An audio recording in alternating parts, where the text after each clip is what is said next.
This program contains profanity and actual opinions and does not comply with the Rothingham Code for Media. Listen at your own risk. This PSA was brought to you by the Rothingham Department of Communication. This is Radio Rothingham. Okay, this is one shitty video. So this is the shittily recorded adventure of Twilight. One day Twilight was in the dark and she fell over. And then she died because of food poisoning. The end. And then she came across the tunnel. And she was like, WTF, May? And the tunnel appeared again. And there was thunder. And then she saw at the very end of the tunnel there was Fluttershy. And Fluttershy was like, I'm a tree. And then Twilight was like, WTF, May? You all, May? You got some on you in, May? Can I bum fuck off you, May? And Fluttershy said, Do you want to be a tree too? And Twilight was like, you all, May? What are you talking about? I ain't no tree. I'm a pony. I guess. Also, can I bum a fag off you, May? No, I am your friend. What? And then a pink object just flew by. And then there was suddenly some pink pony thing. And then Twilight was like, you all, May? You got some on you, May? And Pinkie Pie said, Buddy! And then Twilight said, you all, May? You got some drugs on you, May? You seem to be the kind of pony that has like a drugs on you. And then Fluttershy said, You want some weeds? oh, now you're talking, said Twilight. So, I got 20 quid on me. Can I have some drugs for 20 quid, May? Silly Twilight, you are my friend. You don't need to pay for my drugs. And then Twilight said, I'm very confused, and I don't trust this. This is too good to be true. This is too good to be true. And then Pinkie Pie said, Buddy! And then Twilight was like, I'm getting too old for this shit. I'm gonna stop with this whole being that thing. And so, let's see, dramatic exit. So then Twilight walked away. She was like, I work alone. So she went into Twilight because it's her name. And she was in complete darkness. And that concludes the epic tale of Twilight. This is episode 11 of Radio Rothingham. And you actually clicked on this link and now you're watching it because you're probably bored or suicidal. Whichever one comes first. Anyways, welcome to a new episode of Radio Rothingham. We're all here. We even let our German hostage out of his cage. So he's here with us too. So we're even, more complete than usual. It's yours truly, the Artrix. We got Astra with us, who's not sleeping right now. I'm not sleeping right now. Nope.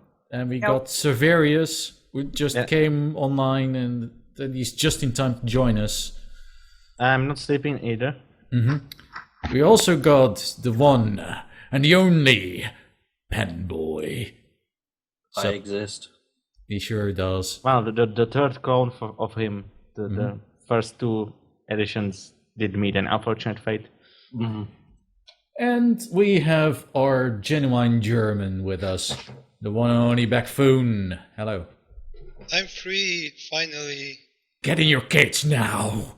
Except Marie, we need you. So you have to stay here just a bit longer. So yeah, episode 11. We're actually doing this shit. We're in the double digits and we just keep going. Before you know it, it's going to be episode 100. We were in the double digits last week. Yes, but it's even But more we double still are. digits now. Astra, we didn't go back to single digits, you know? Yeah. Finally, we're pre-teens now. So yeah, I'm gonna need this. And, and our Artrix is helping the podcast a lot by adding background noise. Very important. We're Naturally. the least professional podcast, so Yeah. gotta. Has to we be have the a least reputation. possible. Yes, that'd be the And least there's nothing possible like, possible there is. There's nothing like drunk drawing, I guess. Right. So we got a bunch of topics lined up for you, dear viewer, Dear reader. who is also a dear leader. And by dear leader, I mean dear leader. So I guess I'll throw that. It's dear leader. Chill, dear. Yeah. You're It's also Rudolph, gonna be Eric. teal. I make it red nose because it's Christmas. But not Yeah. really. It is almost Christmas. I always, Yeah, it's like In 20 20 days. 20 days, yay! It sure is. It's almost Christmas, which is a wholesome Christian holiday, which is I don't really completely care about secular that. these to be days. fair. Strangely, What? strangely enough, we didn't hear about anyone being murdered at Black Friday, but they probably people probably were. It's just not interesting anymore. Yeah, it Yeah. just happens so often now. It's just like I don't really Black care about Friday this. sales happen, I mean- in the Americas, and everyone is very thankful. After Thanksgiving, so thankful they run out in their giant cars to their giant malls and they trample each other to find that latest toy Elmo that tickles. Yeah. And they don't realize that the shit they buy for Black Holiday prices are also built for Black Holiday prices, and then they get pissed, and then they do a little shoot up, because I'm pretty sure that was the reason behind the shootings in California. It had nothing to do with ISIS. Yeah. Well, when you get a person who has no life and they're an immigrant from Pakistan, and they're all like, I'm really bored, so, I'm just gonna go murder some people. Yeah, because all you have there is a gun, a goat, and a bottle of some kind of rice moonshine. We're talking about America, right? Yeah, Yeah. Texas. Also, I'm drawing dear Do they have leader. goats there? So yeah, California had a little shoot up. California. There's, as quoted from that one movie where the kid was obsessed with fucking. The oddest thing about this latest shooting is how hesitant the American press was to immediately call this ISIS related. They were pretty quick to blame it on Gamergate, though. Wait, they were? Yep. Of course. Yeah.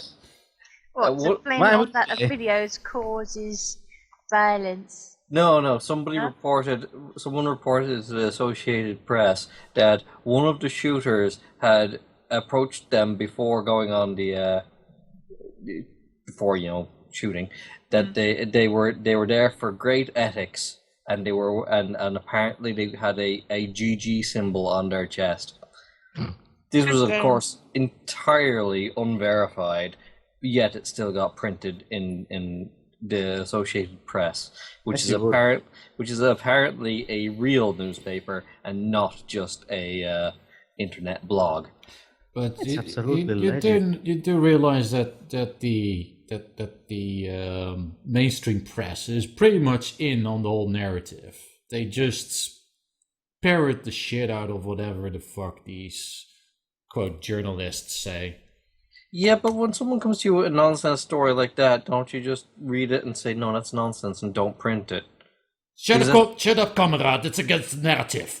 Don't they have common sense? The narrative. The narrative, Oh, comrade. The narrative. They are well Obey past the nonsense. narrative. They need to sell all those print magazines and newspapers. Follow They the need narrative, subtitles. comrade. The narrative. Or you'll be going They don't to... have common sense anymore. They upgraded to uncommon sense, and then they upgraded to special sense. So yeah, but it was another tragedy. It's almost like a daily occurrence at this point. It's really sad. It slowly slowly stops being a tragedy. It's just an occurrence. and a statistic.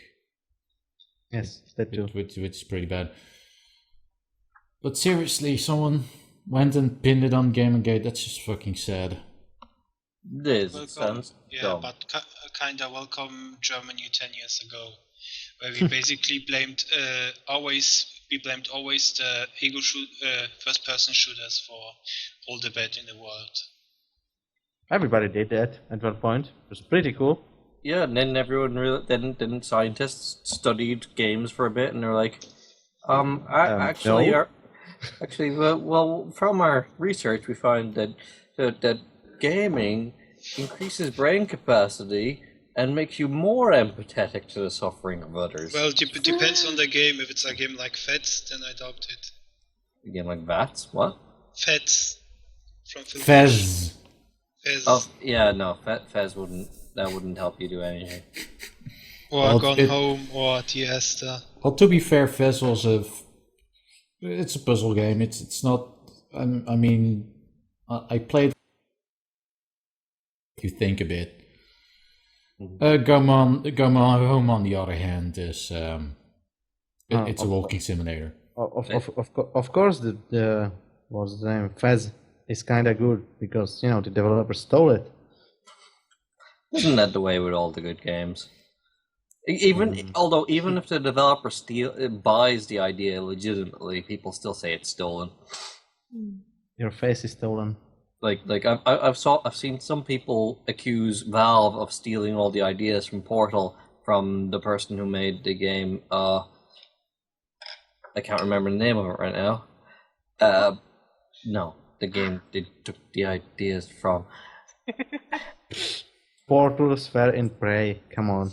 It's true, but the whole fast jumping and then shooting yourself across the thing wasn't really in Prey. Yeah, that's true. They hired the guy behind this game. It was a woman, actually. With guy, I mean both. It can be both. He means a person guy. Oh, the gender neutral form of guy. Mm-hmm. We have to be Seriously, very you careful. guys. Guis. Boys. Goim. Yeah, why? All the shekels. All the shackle. Oy vey. Yeah, no, but honestly, it's like if they see a good idea, they hire the person. Mm-hmm. They hired a good idea. That's basically how they made Dota 2, like even before Blizzard themselves. Yeah, they were like, oh, here's this guy who made this really popular mod for Warcraft. That's how they made all of the MOBAs. That's how they made not only Dota 2, that's how they made Heroes of Never, that's how they made LOL. Yeah. Each one of those games has developers from the original Dota, and I fucking hate the original Dota. Me too. Better yet, like that's also basically how all squad-based multiplayer shooters happened as well. Someone was like, hey, look, Counter-Strike is really popular, and lots of people play it. So Valve were, well, let's buy that modding team, and everyone else who makes a multiplayer shooter was like, let's make Counter-Strike. Wow. Panboy, isn't this how operation systems were made? Well, yes, because Xerox were like, hey, we made this great operating system, but we make printers, so no one in our company actually wants to invest in it. And then Steve Jobs and Bill Gates went to Xerox and said, we'd like to see this operating system you made. And Xerox like, yes, sure, great idea. Then 2 years later, Microsoft and Apple published operating systems for some reason that were strangely similar to Xerox. No one knows why. It will stay a mystery forever. Yes, but Xerox was never quite the same again, ever since. Poor guys. Now all they know how to do is make printers. Yes. And I Poor wouldn't wish guy. that fate on anyone. Basically. So yeah, So somehow we got to be talking about video games. Oh yeah, the whole Gamergate association with the shootings. I get it. Yeah, of course. That's how news works these days. You can't talk about shooting. Yeah, you without can't video do games. these days. You can't talk about mass shootings without talking about online revolt movements that wants more ethics in gaming journalism. Though it seems video games are so out of fashion. I think it's kind of funny as well because it kind of reinforces the entire point Gamergate were making in the first place. It's like the press will run with any story to make gamers look bad. And then a shooting comes up and the press immediately run with a story that makes gamers look bad. it also kind of confirms my, well, suspicion is kind of a wrong word, but it does confirm my feeling that Feelings. feelings. Let's talk about feels. How do you feel, Artrix? Tell me. That the mainstream media is backing all these gaming journalists because they know that if Gamergate actually gets its way and everything, that they're next. Mm-hmm. Yeah. They're basically covering their asses because they know that if people get a wind of what's actually going on and that the media is in it. But honestly, the press has been horrible clickbait for a while. Mm-hmm. And in fact, someone made an entire TV series about how terrible the press was now, and it's called Newsroom. And it's just a show about, a news company trying to not be shit in a world where everyone has gone to shit. They're like, we don't want to play news articles about sexy ladies falling over in paddling pools. We want to show the real news. Except not. And That's not what you do. No, people only tune in to see the sexy ladies in the paddling pools. Yeah. I always wanted to have a paddling pool. You can get one, Zav. They cost like $250 in a shitty newsagent's. But that's money. I don't like spending those. They're really not expensive. I've drawn their leader till there. Except he's not teal yet, so I'll get onto that right now. You should submit that to Teal Deer as fan art. I pretty much will. As a fine art. This is How some do you have time listening to all these people on YouTube? Well, you play them, you click play, then you go to work, and as you work, you listen and believe. Listen. I think this is possible only when your work is not working at all. Well, that's where you're wrong. Well, you can use public transport to listen to podcasts. That too. So even if I had like a 9-to-5 desk job. Yeah, I can, but I guess the people in the bus would be like, "What the hell is playing over the speakers?" What are headphones? Earbuds. But I don't have a computer with me on the bus. That's what smartphones are for. I don't use those. Remember, he's in a third world country. Oh yeah. They don't. They're still running on vacuum tube computers. You also have to remember that I hate modern technology. Well, that explains a few things. Yeah. So yeah, I can see why you're so confused by the notion of listening to podcasts and whatnot on unless it's a computer, I don't care about it. And that includes laptops. I don't care about those. So obviously, what you should be doing is downloading these podcasts overnight, then transferring them onto your double tape deck. I don't have that. No, Xaverius, let's not patronize them that much, okay? Because obviously they have access to the super advanced technology that is Discmans. I don't. So, I never had one of those. Well, then how are you going to listen to podcasts on the go? I was trying to say that I can't listen to podcasts on the go. Do you have a shitty Also, Artrix, this podcast takes 1.5 hours. How do you expect people to listen to this in traffic? Well, there's plenty of people that... Zav, you've obviously never been in city traffic. That too. Oh no, that took like only 15 minutes. What you gonna do with the rest? Huh? listen it in two bits, or maybe someone has like a really shitty. You can't listen to a office podcast job. in 2 parts. You forget what happened in the first one. That is some good memory retention right there. It is. I mean, you should suppose that. So speaking of between parts short-term one- memory, entirely of exactly. I have heard rumors Rumors. Oh god. Oh.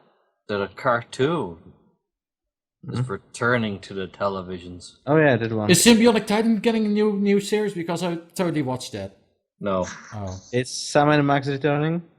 no, Is it Pippi Longstockings? no. Oh. Is it Brace Face? Oh yeah, I totally watched new Brace Face because I what I want is a crossover, and it's a crossover between Brace Face and Installed by Ginger, and it's going Okay. to be very awesome. I'll Is give it you a dark? clue. All I wanted is a war without brace I want face. another season of Dark. Nobody wants another season of Doug. Not even No. Dog himself. Not even Nickelodeon wanted seasons of Doug. That's why Disney took over. Anyways, Okay. what series is getting a new? Oops. Oops. My I'll screwdriver. give- I'm waiting It- with anticipation. It is the mighty series once known as Jack, a Samurai, Holy fucking jumping Jesus. starring Brad Pitt. Okay, Whatever. fucking Yeah, drops. you just Don't care ruined it. anymore. Yeah. God damn it. For a moment, I thought, okay, that's exciting. We're getting a new Samurai Jack. Now it's Brad Pitt. Now it fucking dropped.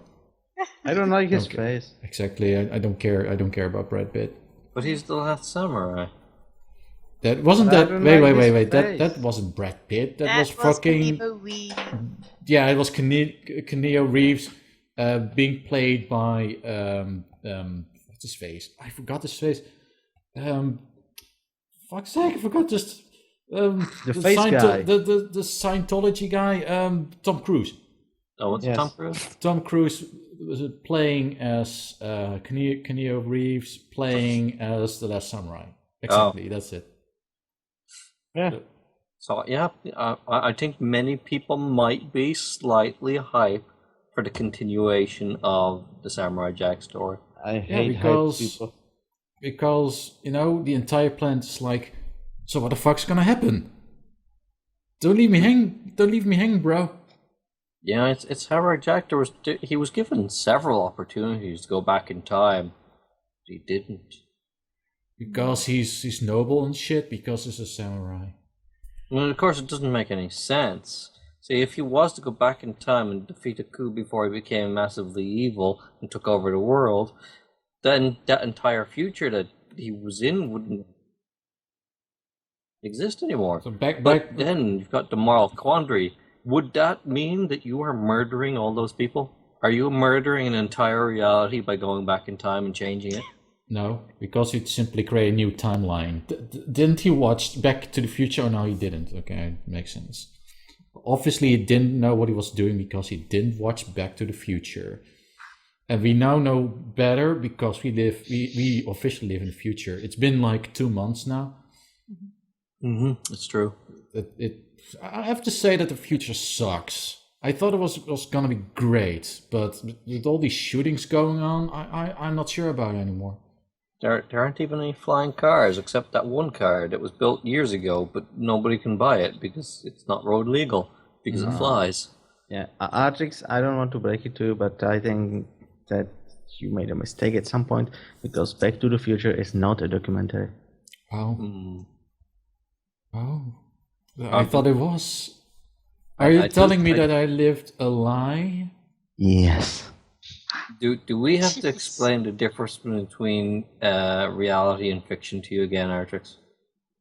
Maybe you should, because I'm so confused. Stop. Sakala brings up the hard notion that Nickelodeon might be trying to regain the rights to Doug.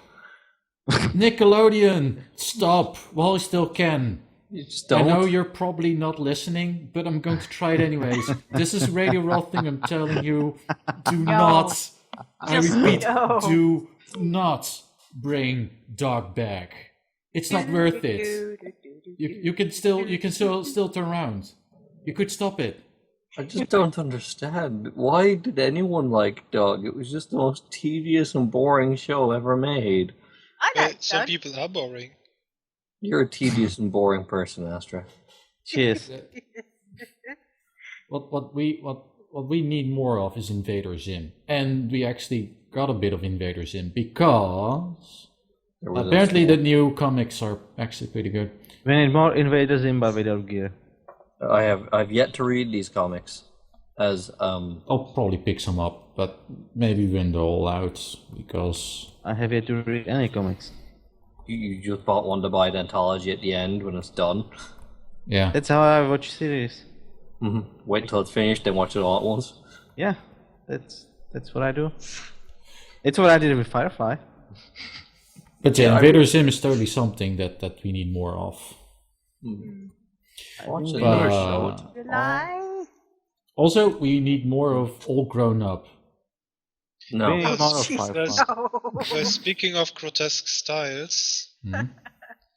actually something else was announced yesterday also. God.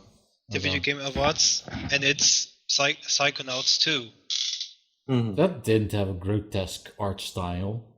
It Well, has. it kind of gives me Artrix. this 90s Artrix. Nickelodeon vibe to me. It was a game that was set in heads of several people. How are you trying to say it didn't have a grotesque style? Because it had. It had. In fact, it had several grotesque styles. Multiple different styles of gross. Yeah.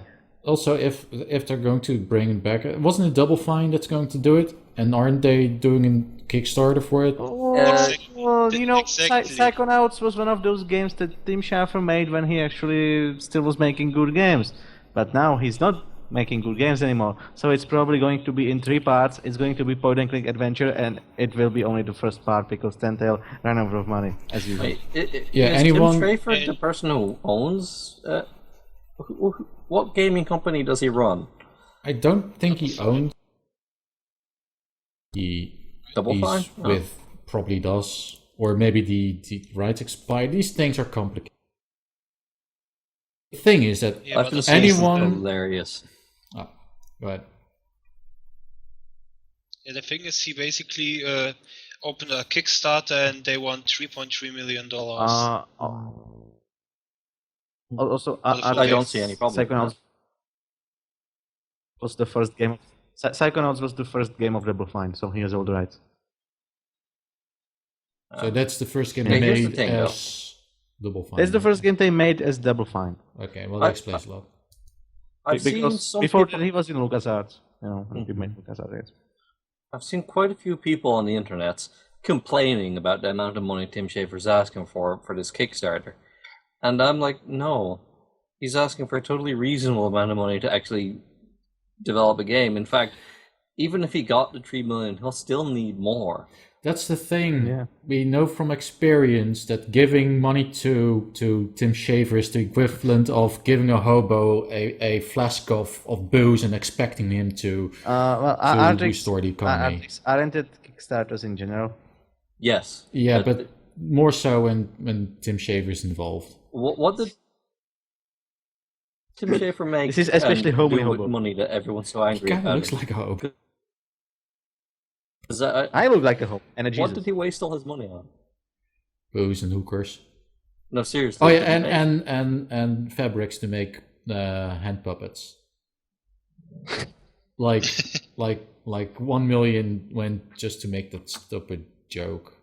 Okay, so I'm literally gonna have to Google what Tim Schafer did that everyone's so angry. Hey, don't I think he you? made like some space. Okay. At first, he had a Kickstarter for a brand new, totally cool adventure game, and then he was like, "Well, we don't have enough money, and we want it to be totally in the best quality, so we're making a part 1, and we're also making a new Kickstarter, so we can make the part 2." Right. You see, initially he was just going to make one game. Yeah, originally he was going to make a game. He was going to make a game. Then it turned out that he went horrendously over Yeah. budget. It turned out he liked making money more than making games. Mm-hmm. And So he was like, "Hey, we're just gonna make more money," and then they were over budget, and oh god, we cannot finish this, so we'll have to just release the first half. But people like us, right? And the gamers, his audience, his clientele, so to speak, was like, we don't like this. We don't like you. You kind of promised a game and you didn't deliver at all. So was it this game Massive Chalice? That's another game. It was, what was it called? I think it was called Broken Age. Broken Age, yeah. Was it? There was a girl and there was also a guy, and the girl was trying to prevent the apocalypse, I guess. And the guy was in a spaceship, and then they met. If you believe that.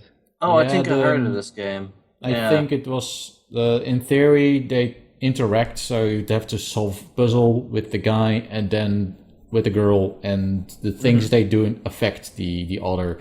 So you get like these intricate puzzles where it's like, hey girl, fix this so I can do Y.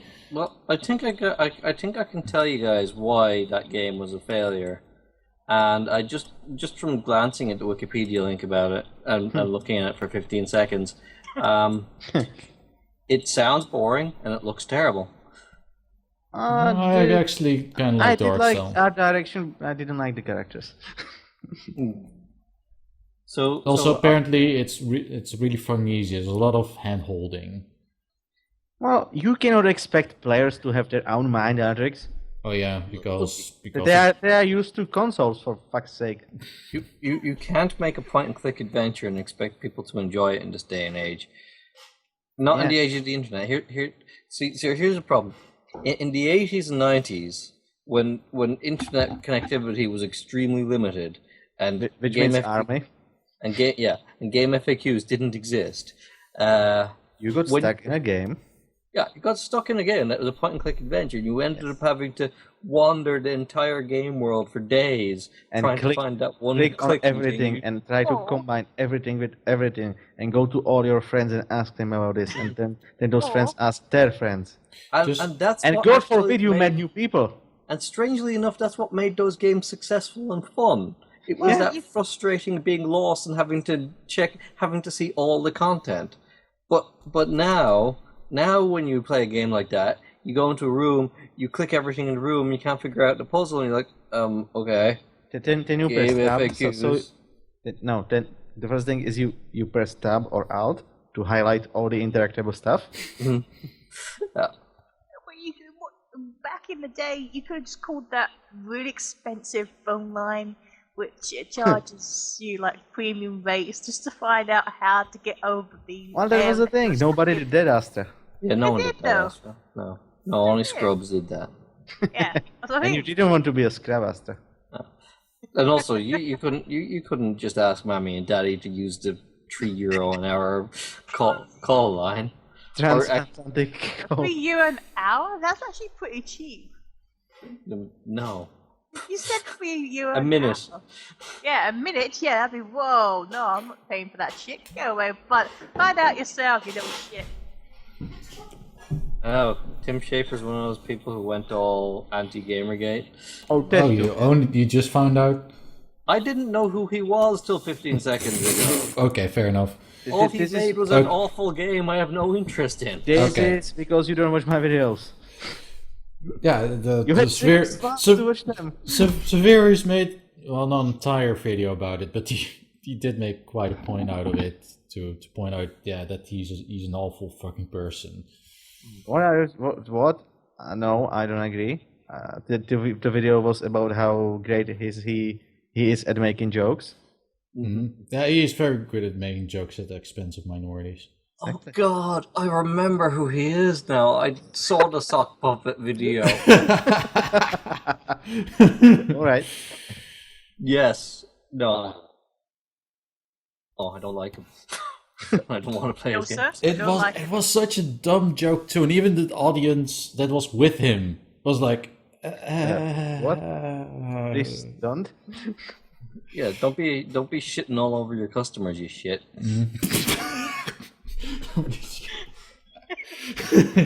Speaking of audience and conventions, This is why we let Backfoon out of his cage, I guess. There was the awards ceremony, I guess. Yeah, that's Yeah. actually this announcement was a part of the awards, like one of the world premieres. So basically, Tim Schafer used this to promote his new game, Psychonauts 2. Mhm. Also, something that happened at the awards Alright. was actually there was supposed to be the Hideo Kojima, who's the maker of the Metal Gear series. He was supposed to be there, but actually Konami lawyers have said you aren't allowed to go there, and he wasn't allowed to go there. Oh, And why? why? Yeah, because legal stuff, Legal stuff. Because I yes, don't because I'm Konami not legal. sucks. So he just Ah, yeah. Basically, what? But still, it was like everything was planned because the host of the show, Geoff Keighley, or however you pronounce him, and Hideo Kojima are good friends. So basically, it was kind of planned that Hideo Kojima got his award by the actor who plays Luke Skywalker or something. It Oh, was, Mark it Hamill. was supposed to be set out Wow. because Metal Gear Solid 5 won the award for the best soundtrack for this year. Cool. And he couldn't accept the prize. And then what Konami did, they were actually on Twitter and they posted, "Woohoo! MGS5 won the prize for the So best it's like soundtrack." a award-winning video where they can't actually attend the award-winning thing. Well, Let it was Jack for the finish. game, so basically, Oh. he couldn't take it himself. Alright. But yeah, the prize still counts. But basically, it's like Konami took the credit and they posted on Twitter, That's a "Yay! dick Look, move. we won the award for best music." Wow. And of course, You the didn't. Twitter responses were like you think. It was like a freaking dick move. Yeah, Because, dick move. yeah, because ever since like I think spring of this year, basically Kojima they tried to erase his name from the Metal Gear games and everything. I don't think that's a very good idea, considering what a fucking legend he is. Mhm. Yeah, of course. So basically, most of the gamer community is very upset at Konami, who is now busy making pachinko machines. If you were British, you could say that you are mildly miffed by this. I am Basically, mildly miffed by I don't this. think this is exclusive to British people. That's just, a description of one's state of mind. I don't know. I am mildly miffed. That's like saying, I don't know, you can only feel jaded because you're Dutch, and you can only be jaded if you're jaded because, doesn't make sense. well, basically, Konami are just trying to. I think they're trying to exit the video game market altogether. They're 'Cause, actually they're pretty killing much off all their major franchises. They aren't killing Um, off. They're just they're pretty much just leaving the gaming business, and they're basically just focusing on those pachinko machines. Mm-hmm. Well, Of course, with the Konami franchises, so there is like a Castlevania pachinko machine, and Yeah, so they're going to maintain the trademark on all their popular games by continuing to publish games related to them. And what does it do? You like pull a lever and then you get a picture of Belmont, a picture of Alucard, picture of Dracula. Isn't no, it's like it's Okay, just mate. like it's kind of like a slot machine just themed. So basically, it's just a slot machine themed like some Konami. Yeah, you honestly, get pictures of there's game even- characters. Konami are just looking for money now. Their video game development has become too expensive, and they're like, fuck it. Which is an awful shame because they used to be one of the best developers, and now they're Yeah, but the thing is, it's just how the thing is just how awfully they treated Kojima. It's like, it's not nice. Mm-hmm. Yeah, they cancelled all his projects, cancelled Silent Hills. They're like, no, we're just gone. Yeah, and then there were like the ambitions that Silent Hill was supposed to have, like some. I think the name of the person is Janji Ito, who is basically the most known man for Japanese horror stuff. In before Kojima makes his own Konami with black chicken hookers. Well, I think that's what he plans to, but at the moment he's kinda Konami's lawyers are pretty much having him like binded up, or you say. Of course. Well, it's pretty simple. He just markets his games not as video games, but as interactive entertainment. And instead of calling it Metal Gear, he calls it Fierce Sprocket. I think you underestimate the power of lawyers. They just gonna rip his ass up. I mean, if lawyers are actually able to kind of like to not allow him to go to a game show, even though he's apparently not employed at Konami, but somehow he still is and something. Then and they can manage to have him not go to a game show, then to a Game Award show, then something has to be really going on there. And I don't know. They can just rip him apart how they wish. Telling him he can't accept an award for a game owned by their company is one thing. Telling him he can't do any kind of development on his own is a totally different thing. I mean, Konami do technically own Metal Gear, regardless of whether Hideo Kojima made it or not. But I think everyone's pretty much Konami shit move. Did a lot of shit moves in the last few months. Gaming isn't dying, Sakala. It's still one of the biggest. It's still the biggest entertainment industry. It's just going through a transition right now. Yeah, games are going to be more inclusive and shit, and which was very evident in this ceremony thing, because all the big winners were all very inclusive games. I mean, they were even inclusive of squids. Konami was pretty inclusive to Kojima. Actually, that does remind me of something I wanted to talk about, and it's Dead or Alive Extreme Beach Volleyball 3. Oh yeah. What about it? Because we talked about it this last episode. So, any new developments or? No. No, sorry. I forgot we talked about it. He just wanted to talk about it. No, there was just an official statement from Koei Tecmo, who produced the game. Oh yeah. Go on. But he had pretty much said what they said on Twitter, just without using the word social justice warrior. But they pretty much said because of certain groups, they can't release it over here. Yeah, it was like, it read to me, that post read to me like, we're sorry, we said that it was because social justice warriors are shitting all over the games industry that we're not making our games. But it's because social justice warriors are shitting all over the games industry, so we're not selling the games. Pretty much, yeah. Okay, that Daisy looked a bit too much like Fluttershy right there. So how can you even manage this? I know, right? Artrix, how you are so off topic. I know, you right? Need more beer. We need to be more on topic. So there was actually one game that you played, that I actually played. Because I actually own one of the weird consoles. There was one game Artrix actually played. Wow. What was special about this game? Well, because it's a game about lowly squid things that you can play, and you shoot ink at each other. Oh yeah, does this played that game as sexy? Does the ink melt the flesh of its enemies? No, Yes. it just covers them, and that's it.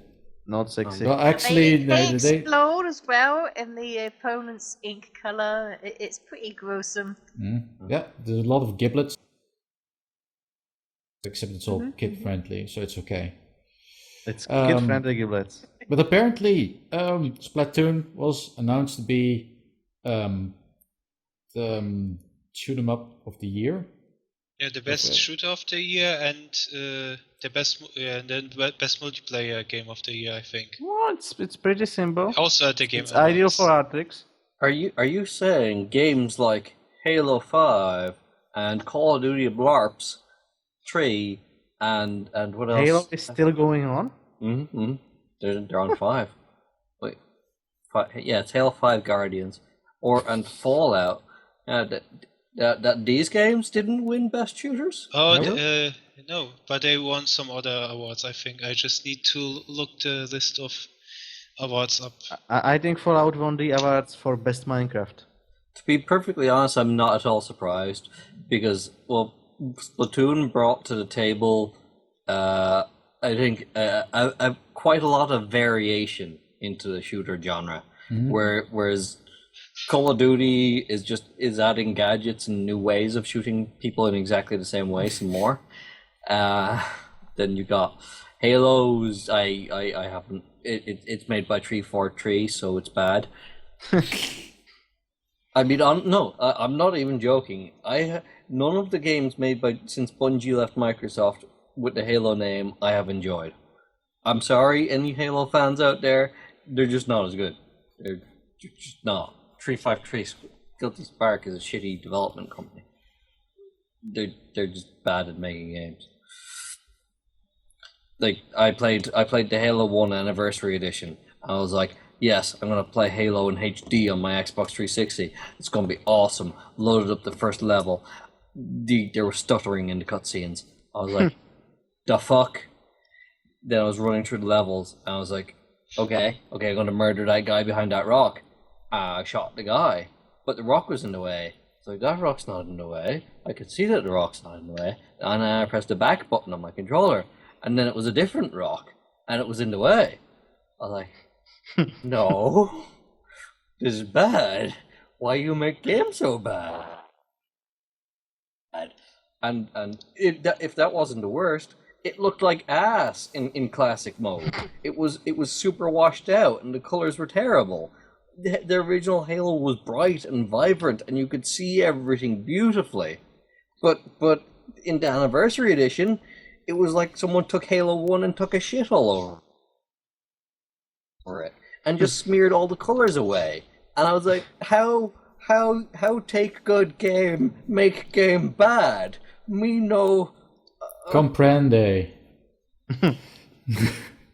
Yeah, so yeah, I'll give... I give Splatoon the credit of actually taking the shooter genre in kind of new directions. Like, it actually felt like playing something different for a change. Because when I look at Let's Plays... It sounds like if you took your random multiplayer shooter and added elements from the Blob. You know, the game from those guys from Utrecht. Mm-hmm. It's like 10 years old. You were a big blob, and you ran over people, absorbed their color, and then painted their city in their blood, in their colorful blood. That sounds pretty good. It was pretty good.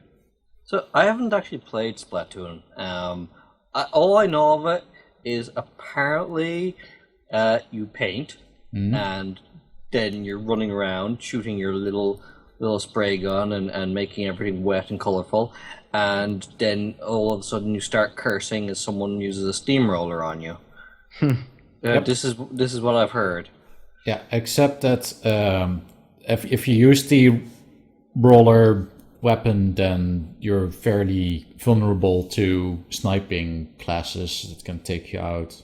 Well, not really across the map, but your range as a roller is really short. So if you're nearby with a roller, then yes, the opponent is pretty fucked. But if you're any amount of distance away from your opponent, then... Well, technically you can use the splash motion to get some distance to the opponent, but it's not that much, but it can do some damage to him. If you So the roller is the shotgun of Splatoon. More or less. And also it's got the advantage that it can color large areas of the map, which is one of the most important objectives of the game. It's a thing you do. A lot of people will play What version you're playing? You mean what game mode? Yeah, game mode. Yeah. You know what I mean. Yes, but in most game modes it's very important to cover as much of the area with your color of ink than your opponent. You have to jizz all over the place. Yeah, so it's not like most shooters where it's all about getting them kills. It's more about... Well, obviously there's offense involved, but... Yeah. Well, you have to kill the people who are trying to do the painting, right? Yes. But if you don't spend any time actually coloring the area, the other team can still win if you don't pay any attention to it. You're like, I got 60 kills. Yeah, but the entire area is in the opponent's color. We lost. It's like a control zone game like Battlefield, where kills don't actually matter. You just have to control the map. Yes. Yeah, more or less.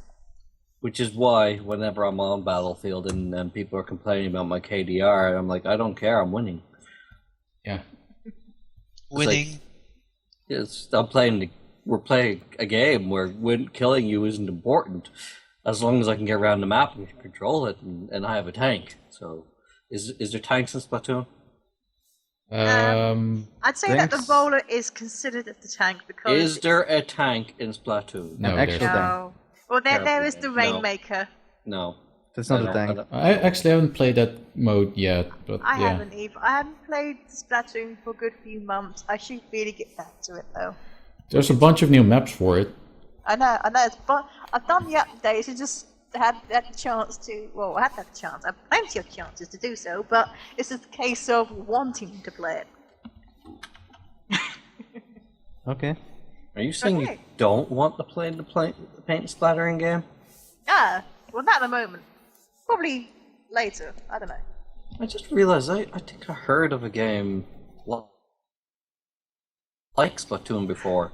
It's much older than it, where you have to where you win by literally painting the entire town your color.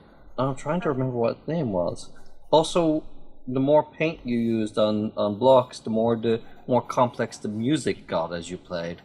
It was really strange. I do remember that Mario Sunshine, you had to clean the paint off areas. Yeah, they should make a Sunshine / Splatoon crossover. I think they probably have something in the plans somewhere. They said that they forgot about the game and that, they had a Mario Paint Inc. based game. Mm-hmm. Yeah. So you just have Mario run into the Splatoon levels after it's all done, and they're like, Mamma Mia! I'm Mario and I paint, I guess. No, he needs to clean paint. It's the reaction of him having to clean up after them. Mamma Mia. Yeah. Oh. Miyamoto said that I was going to get a newer game, but then instead I'm just cleaning all the paint from these stupid squid people. That does remind me of another game. Viscera cleanup duty. The idea is you're the janitor that comes by after a first-person shooter. God. That almost sounds like a German game. It's FPS janitor simulator. It literally is. Simulator games are actually. Yeah, but isn't like the gameplay very crappy anyway? Because like if you grabbing stuff is very tedious and. Well, you are literally just walking through the level and picking up gibs and mopping the floor. Yeah, but the physics of the gibs was really awful. Like. I've yet to play it. I just thought the idea was funny and novel. Yeah, the idea itself is funny. That's true, but only if it's done right. Also, I was referring to games like Road Worker Simulator, where you can simulate putting traffic cones on the road in preparation to road asphalt down. And if there's such a thing, road. I need to get this game. If you actually can place There traffic cones, that sounds is amazing. a game like that.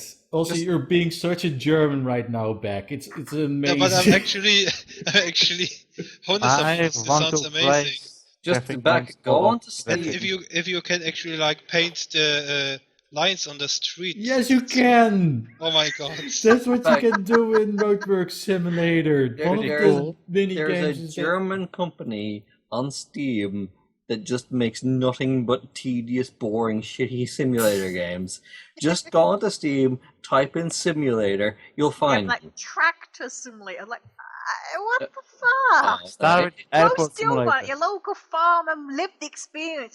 Don't sit in front of the computer and just play it. Yeah, and Farm Simulator, you have to get your tractor, You have to drive to a field. You have to grab the correct plow. You have to tediously and slowly plow the field. Then you have to unhook your plow. You need to get your hopper. You need to drive your hopper over the plowed field. Then you need to unhook your hopper. Then you need to find your the fertilizer spreader, and you spray the shit all over the field. And then you drive back in. And then you wait 6 months, and you go out in the combine harvester, and you hook up the harvester to the trailer, and you drive the harvester out into the field, and you drive it all around the field. Then you drive the harvester to the shed, then you unload the trailer, then you go to the market and you sell your seed. Today on Radio Rothingham, the enthralling tale of Panboy describing one playing a simulator game coming this summer. Airport simulator. The saddest part is that it actually sounds amazing. I'm honest. I actually it's a game targeted to on Germans, so yeah, it works. Targeting works. If you go, I've seen this in person. You go to GameStop in Germany, and there's an entire shelf full of simulator games. I'm not making this shit up. German, naturally. Yeah, he really isn't. That's true. It's like even at the local Hey, I don't remember store, that bit. we have a lot of those games. You are terrible people back. Or do they sell, or are they just there because they've been there? Because they're all German-made games, and the shop is like, look, we support German companies. Look at this entire shelf of simulator. The games actually sell. I know some people actually play those games too. They are all German. I had a friend who worked in game in town, and she said Poor guy. that there was a copy of Forklift Simulator on the shelf in the budget games bin for since she got there. So one day she just decided she was going to buy it, and her companions in the shop just looked at her and say, "Really? Really?" So, yes, I'm going to play the forklift game. You know what they should do? They should rename that section to like in some supermarkets you got the ethnic food section. Like in my supermarket you got the ethnic food section for American food, so it's just nothing but junk food. I don't think American is an ethnic. Exactly, that's a joke, little JPEG. So they should. I still don't think American That's is the an ethnic. joke. So you go to GameStop, it's got an ethnic game section, and one section is labeled German, and it's nothing but simulators. Sounds tasty. Yeah, but Germany is also making like games like The Settlers and Anno. Yeah, I know. That's simulators. Germany actually makes fun games. That's simulators of the medieval life. Even Czech Republic makes fun games. They're not making games.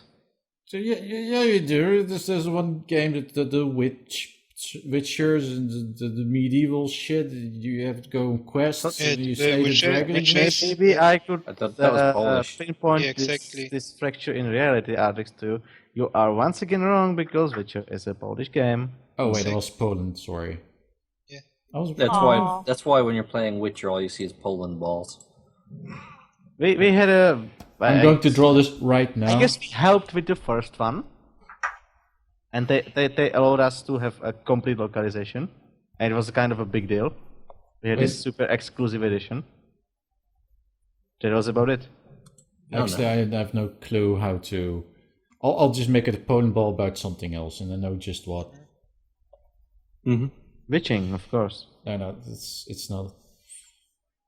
I just read on the news that Ireland is going to get our influx of refugees in 2016. I guess it takes a while to walk from Syria to Ireland. Probably. Oh wait, you guys are going to take in some refugees? Of course we are. We're in another socialist country, aren't we? Well, just put them in I don't know, Cork or something. They got plenty of space there. Do what we did. Just put them in a camp. Oh God! Wait! What's that province or county in Ireland that you hate so much because they're a bunch of surrender monkeys? The entirety of the East Coast or West just send them Coast, to the East Coast and just force them to speak Irish, and then at least they have a chance to to maintain their language or something. Yeah, So- but that's the thing. Refugees are actually very picky where they want to go. They all want either to go to Germany or Sweden. Yeah, they want to refuge to a certain place. Yeah, If they want to places that will refuge give to a them what place, they want. And that's why I'm telling you, do what we did, put them into a camp, and when they get complaining, you can tell them they are always free to go back. I just But- imagine Where they them go. putting them into all the old ghost estates that were built during the housing boom that aren't plumbed, aren't on the electric grid, are just kind of out there in the middle of a field. Yeah, so slowly Ireland, rotting. That sounds incredibly Irish. Ireland actually sounds like an ideal country for these people. There's a lot No. of And useless. China has entire unused cities built in the past. that's the wrong decades. direction. Yeah, they don't want to go to China. Just because China wanted to show that it's able to build these cities, and Yeah, then the thing they're is like, to go all our for people the- are poor to live in these cities. Oh, whatever, we have a city. But the Chinese people are a meritocracy. They want people to work for everything. To the That point won't where work. you got a shit ton of people that are living in really shitty houses and they can't afford anything else. They are working for their food, Artrix.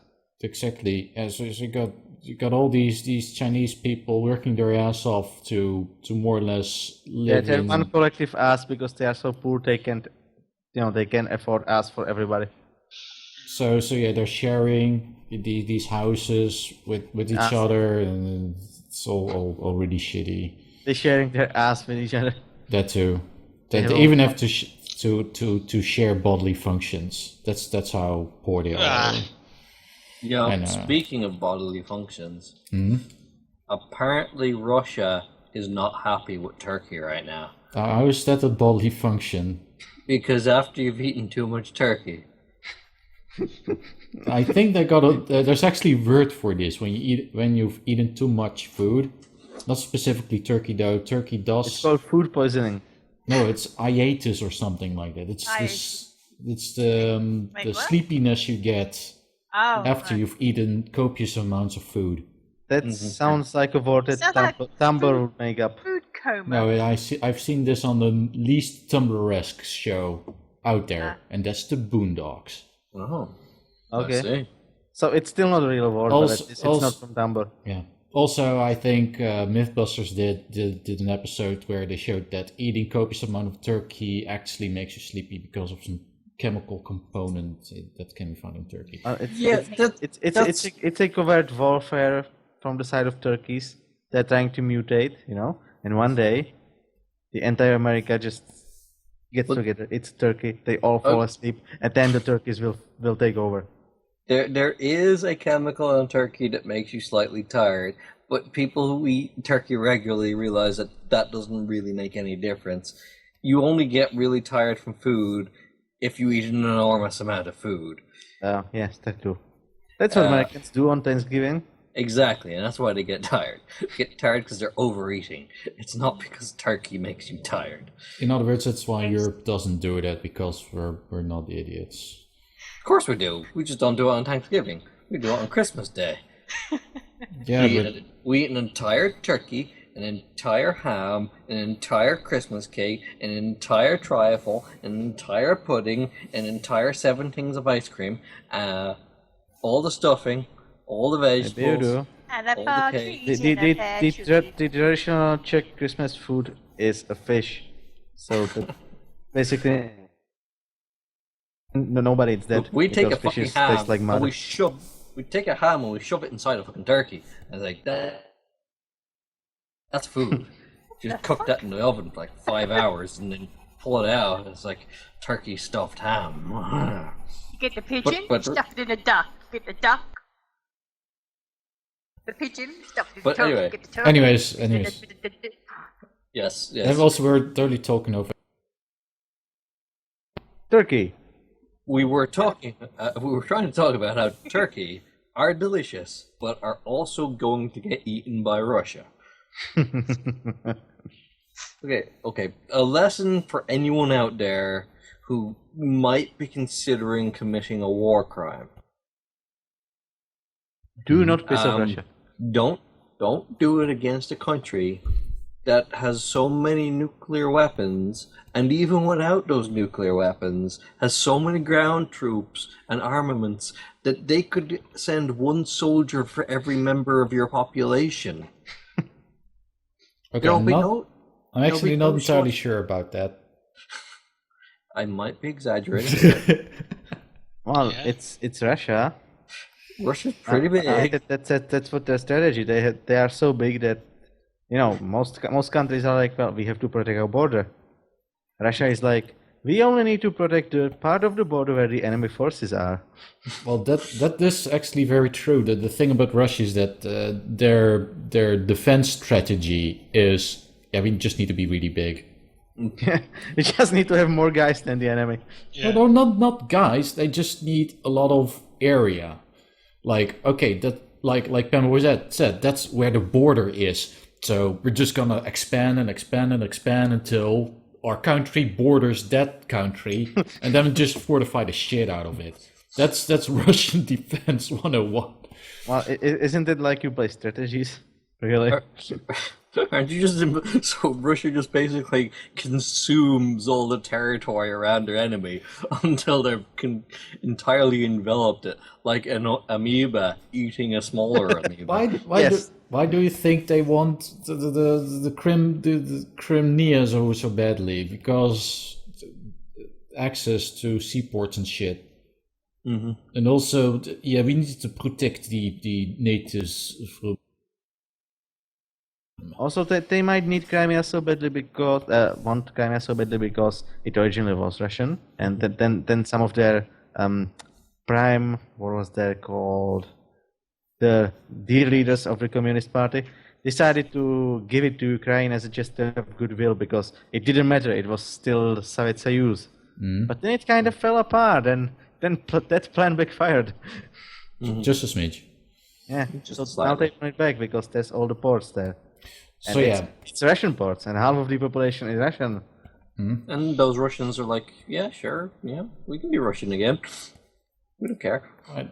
Yeah, but another portion of the population like, fuck no. Yeah, Oh my god. It's just like Northern Ireland.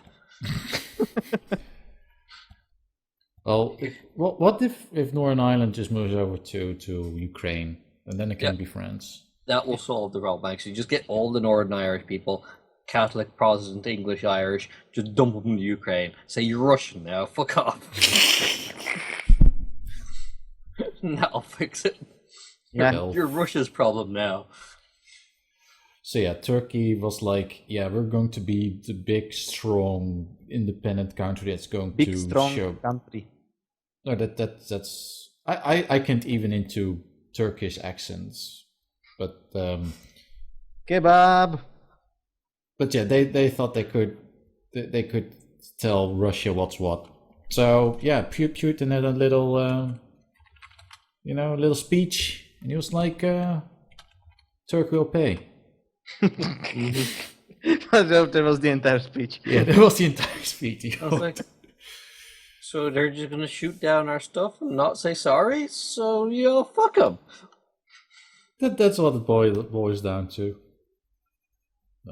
If Turkey just said, "Whoops," apparently I've been reading that Turkey have been one of the main funding powers behind ISIS. So I heard so. Yeah, along with the very humanistic Saudi Arabia. So I'm on board with Russia invading Turkey and shoving them where they should be shoved. And stuff them with those delicious Russian tanks. Exactly. If ISIS are getting their firepower, funding, and money from Turkey, then fuck them.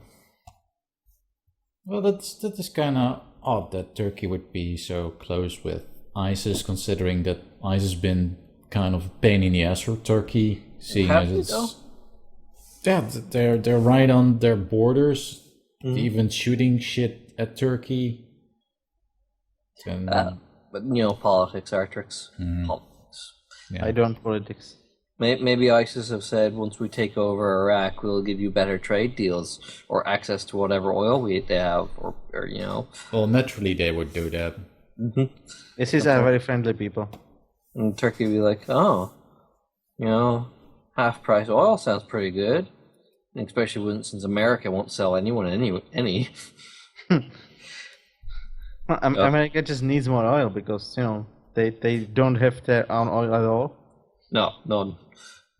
America, like, we're so dependent on foreign oil. When's the last time you tapped your own keg? We're dependent on foreign oil.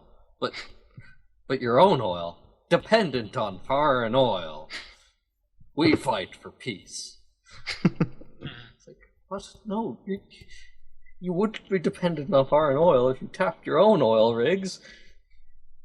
Yeah, that they have reserves for like at least 80 years. Yeah, America literally does not use its own oil. Any oil mined in America, or drilled, I suppose, stays in America, and it stays in a tank, and it stays in that tank until all other sources of oil cease to exist. This is America's current oil plan. Yes. Do not use our oil. Our oil is precious. They want to have the last oil on the planet. Which doesn't really make much sense, because once oil gets close to running out, everyone's going to be like, oh, by the way, did you know solar panels existed? Yeah, exactly. Unless America is like going to sell the oil then. But still, that just, you know, doesn't do anything. There still be the solar power events. I mean, solar power, I'm not a huge fan of solar. I mean, it's harmless and it's fine, and it's an ecological disaster, because the chemicals used to make those panels are actually really expensive, hard to come by, and take an enormous amount of shit to make. But it works, and you can run a house off. No, you can't. If you have a surface area that's like 7 times bigger than the house's surface area, then maybe. Mm-hmm. But no, if you were to solar panelize every house in a city, you would drop the power consumption hugely. It would actually be great, and it would reduce global warming as well, because of the fact that the more sunlight that is not reflected into the atmosphere, the colder it will be. This is a true fact that has been studied. That if you paint an entire, I think it was they studied areas with roads versus areas without roads, and they found that areas with roads, because of the black tarmac, the roads absorbed more heat, were actually slightly colder. Kind of sensible, but eventually, you know, so that would actually, you would be burning less coal, and you'd be generating more electricity, as well as reducing the greenhouse effect of reflected light. So yeah, solar panels are great. All the ideas people currently have for solar panels are retarded. Like solar freakin roadways, which I'm drawing right now. Mm-hmm. Put solar panels on the roofs of houses. Great idea. Cover every house in solar panels. Great. They cost $3,000 per house, just so you know. Most people can't afford it. I actually considered getting solar panels, but then it was like, yeah, shit's too expensive. You live in an apartment. How could you get solar panels? Put them on the roof. Do you have rights to the roof? That is a question. He will put a solar panel on his extremely big forehead. That too. Okay, so I'll generate all the power. Anyways, I think we're actually kind of running out of time. So there was one more topic that I want to discuss before we move on to the next episode next week. Okay, do it. Xaverius had a topic he wanted to discuss, and it was about an article. It wasn't. You know, what I actually wanted to do in this episode was to make you tell us something about Rothingham. Wow, we totally didn't think about it. It's your concept and your idea, and this show has such name, and I don't think we actually told people what the heck is this about. That's okay. So let's spend the last 50 minutes talking about Rothingham, because there's actually a reason why we call this Radio Rothingham. Oh yeah. Because I'm actually conceptualizing a comic, a webcomic, if you will, that takes place in a city called Rothingham. The thing about Rothingham, it's basically Europe, the city. Kinda. It does have American elements too. So That's not America. That's consumer elements. The thing about Rothingham, or more accurately, its inhabitants, is that no one really knows what's outside Rothingham. Like, everyone lives in Rothingham, and that's all they know about everything. That's their world, Rothingham, and nothing else. It's the city. They live in the city. They live in the city. The giant, inescapable city. Yep. Yeah, it's the ultimate Europe conglomeration. So the protagonist is like, I don't like this. Outside of Rothingham. Oh. And she goes on an epic quest to find out if there's anything to it. But how did she escape the Infinite City? Well, I guess you have to find out in the next episode of Dragon Balls. But you never find anything out in the next episode of Dragon Ball Z. They just scream at each other for another 2 hours. This planet will explode in 10 minutes. 27 episodes later. This planet will explode in 5 minutes. Wait, didn't you say that 6 episodes ago? I'm confused. No, 10 minutes. Yeah, but the thing. Okay, so it's one thing that it's a seemingly infinite city, so there's no way to escape it and everything. I will tell that she will try and just get out of the city, but then he finds out that she basically just returned where she started. So she's like a few months on the road, just going one direction, and she just returns to the spot she left. Yeah, it's because the highways are going all around. No, because he's keeping track of the direction they're going. She's traveling in aggravating highways. Oh my god. Mm-hmm. Are you suggesting this entire city may in fact encompass the entire planet? Maybe. I'm not. I actually have an answer to this, but I'm keeping it to myself. Or it's some kind of spatial void? No, it's not a spatial void. I wouldn't be surprised if it was, but it's not. But does it have a sea? Actually, yes. There's a sea in Rothingham. Where does all the food come from if it's entirely city? Well, no one knows really. Oh, that might be an avenue to explore. Like, where did all this delicious bacon come from? I've never seen a pig. What's a pig? Maybe it's being imported by spaceships coming in from another planet, and Rothingham is just one big. Come on, it's probably imported from some big district or something. Yeah, it's just it comes straight out of District 7, which is known for its shitty pig products. Yeah, I mean, there's probably districts where they don't even know what trees are. Yeah.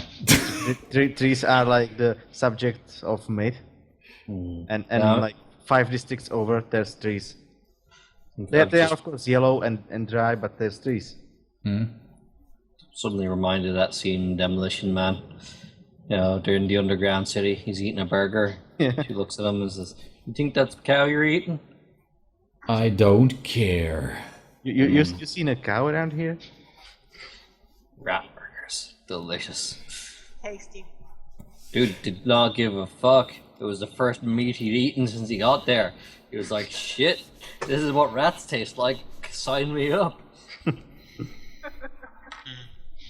Gross. Tasty, Asta. Tasty. But yeah, the thing about Rothingham is that it's a pretty depressing place to live in, because there's a great sense of that, and there's a great sense of pessimism amongst its people, especially companies. So if a company tries to advertise something, in the real world, they will always make the claim that they're the best and their service is the best, and They will take great care to provide you with the best service possible. Nothing Rothingham. Because companies don't give a shit anymore. Because they know they get customers anyway, and no one cares anyway. So their advertising and their mode of business is more like, well, we provide the service, but at least our service is not as bad as the competition. Yeah. We're less shitty than the others. At least we won't forget your address, I guess. We'll sell you products that are incredibly useful, like USB cheese. USB. Your life will never be the same with USB cheese. I do miss that offline message. Yes. Why doesn't Picardo have an offline loop? I think it does, but you have to be a premium member. That's just awful. Picardo subscription. You're gonna have to get him a premium count, a year's worth of premium Picasso for Christmas. One of us got to do it. I'll buy you that's like 120 quid. I don't think you're going to. Seriously? Yeah, it's like a tenner per month. Mm-hmm. So. Oh. That's not very expensive, Astra. You're saying that's not expensive? 120. For a monthly subscription to something, €10, not a lot. No, but the things you get for it are kind of very limited. If you ask you me. you don't get anything for it. Well, you get these offline things. Do you get offline solar roadways? Yes.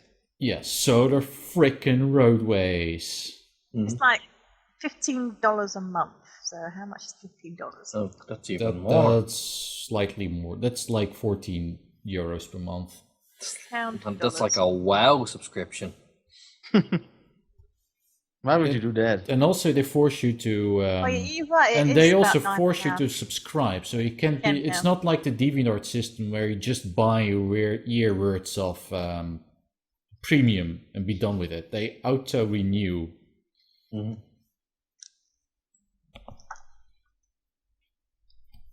So yeah, that's not worth it. No.